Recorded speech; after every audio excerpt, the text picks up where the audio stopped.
దేవుని వాక్యం వల్లే మనుషులు మారుతారు, ఇందులో ఎటువంటి మార్పు లేదు. నేను కాదనట్లేదు, దాన్ని వ్యతిరేకించట్లేదు. ప్రపంచంలో ఎక్కడ దేవుని మాటలు వినబట్టలేదు చెప్పండి? మళ్ళీ అడుగుతానండి, ఎక్కడ ప్రపంచంలో దేవుని మాటలు వినబట్టలేదు చెప్పండి? ప్రతి చోట ఏమి వినబడుతున్నాయి? ప్రతి చోట దేవుని మాటలు వినబడుతున్నాయి కదా, మరి ఎందుకు మారట్లేదు? నువ్వు కొత్తగా వెళ్ళి ఎవరికో చెప్పాల్సిన అవసరం లేదండి. ప్రపంచం అంతా ఏమి వెళ్ళిపోయింది? వాక్యం వెళ్ళిపోయిందండి. రేడియోలో వాక్యం, టీవీల్లో వాక్యం, సెల్ ఫోన్లో వాక్యం, చర్చిల ద్వారా వాక్యం, సువార్తల ద్వారా వాక్యం, సభల ద్వారా వాక్యం, అనేక విధాలుగా వాక్యం ప్రజల్లోకి వెళ్ళిపోయినా వాక్యాన్ని బట్టి ప్రజలు ఈరోజు మారే పరిస్థితి లేదు. అలాంటి వాక్యం వల్ల ప్రజలు మారాలంటే వాక్యం వల్లే ప్రజలు మారుతారు, కానీ వాక్యం వింటున్న ప్రజలు దాన్ని ఏం చేయట్లేదు, తీసుకోవట్లేదు. ఇప్పుడు ప్రజలు మారాలి అంటే శక్తివంతమైనది వాక్యం కాదు, శక్తివంతమైనది నీ ప్రవర్తన.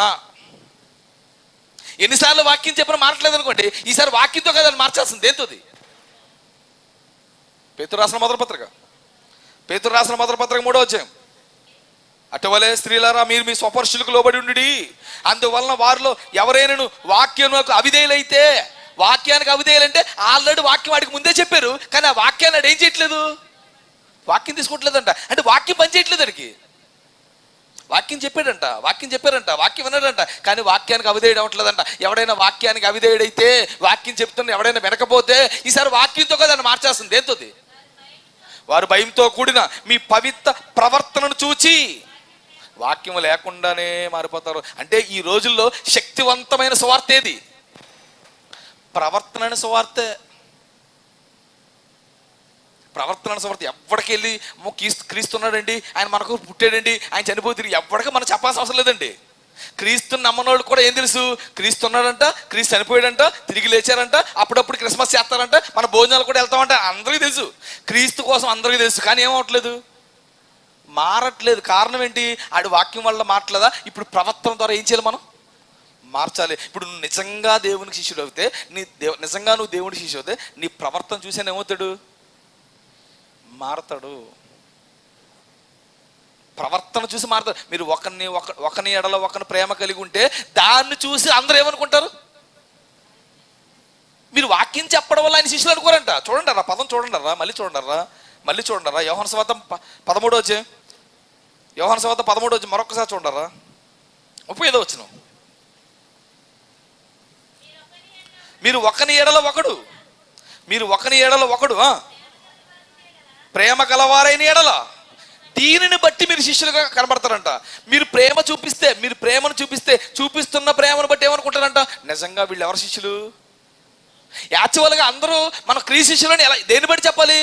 మనం చెప్పే మాటలు బట్టి, మనం చెప్పే వాక్యాన్ని బట్టి, అమ్మో వీళ్ళు దేవుని వాక్యం చెప్తున్నారు, ఈ క్రీస్తు వాక్యం చెప్తున్నారు, వీళ్ళు క్రీస్తు శిష్యులే అనుకోవాలంట. కానీ ప్రజలు మాటల బట్టి క్రీస్తు శిష్యులుగా గుర్తించే పరిస్థితి లేదంట.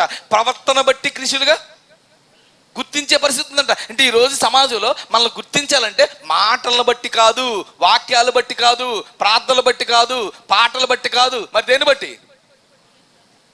ప్రవర్తన బట్టే మనల్ని శిష్యులుగా గుర్తించే పరిస్థితి ఉంది. ఈరోజు సమాజంలోకి వెళ్ళి నేను క్రీస్తు శిష్యుడే నువ్వు చెప్పుకోవాలి అంటే ఏది నీ మాదిరి?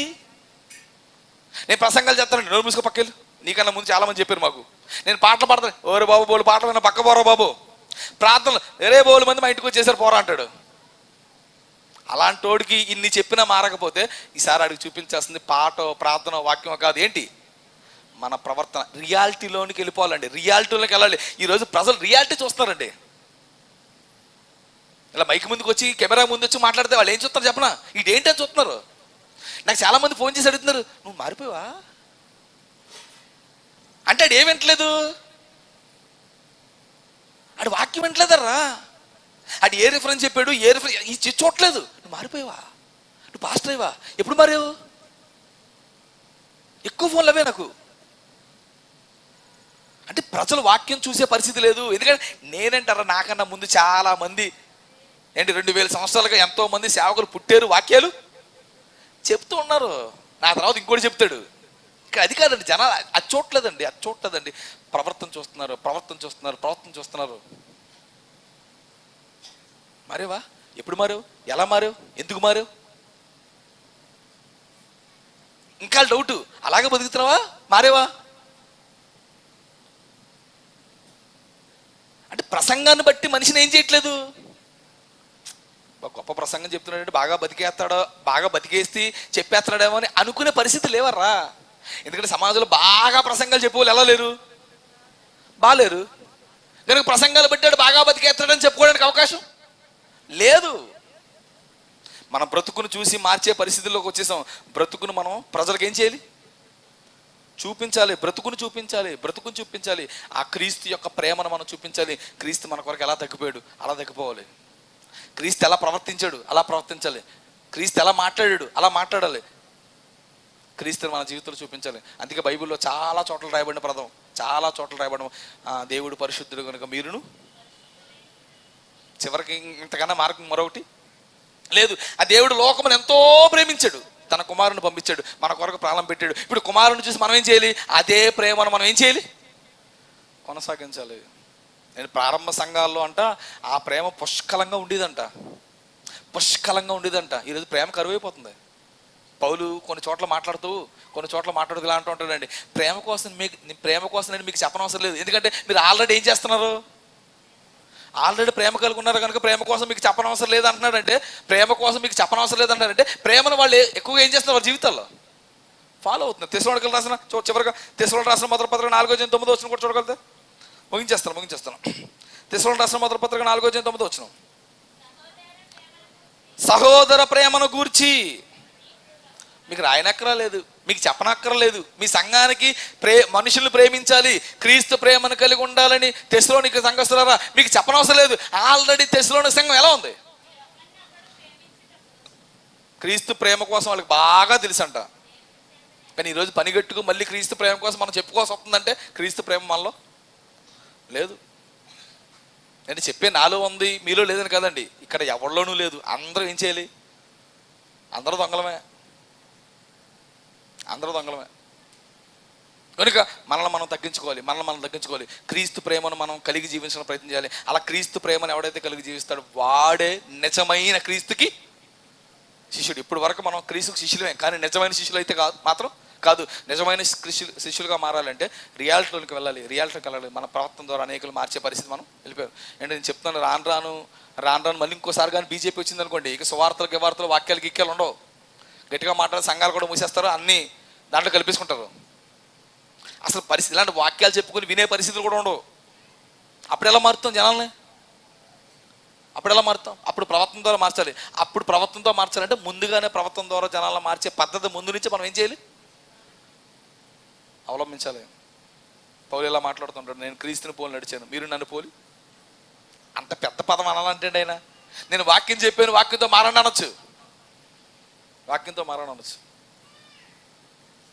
కనుక వాక్యాలు వినడం చెప్పడం అనే దాని మీద కన్నా మన ప్రవర్తన ద్వారా అనేకులు మార్చవలసిన వారికి ఉన్నాం. కనుక మన ప్రవర్తన చూపిద్దాం, మన విధానం చూపిద్దాం, మన పద్ధతి చూపిద్దాం. నేను ఎప్పుడు బాధపడేది ఏంటంటే మీరు మంచి ప్రసంగాలు చెప్పగలరు, లేదా మంచిగా మీరు ఏం చేయగలరు, మంచిగా మీరు చెప్పగలరు, మంచి ప్రసంగాలు చేయగలరు. కానీ ఒక్కసారి మీ మీద బ్యాడ్ వచ్చిందనుకోండి, బ్యాడ్ ఒపీనియన్ వచ్చిందనుకోండి, ఆ తర్వాత ఎంత గొప్ప ప్రసంగం చెప్పినా నా పాయింట్ మీకు అర్థమవుతుంది లేదు. నువ్వు బాగా చెప్పగలవు, ఆ తర్వాత ఫుల్ ట్రైనింగ్ తీసేసుకొని నువ్వు మంచిగా నేర్చేసుకున్నావు.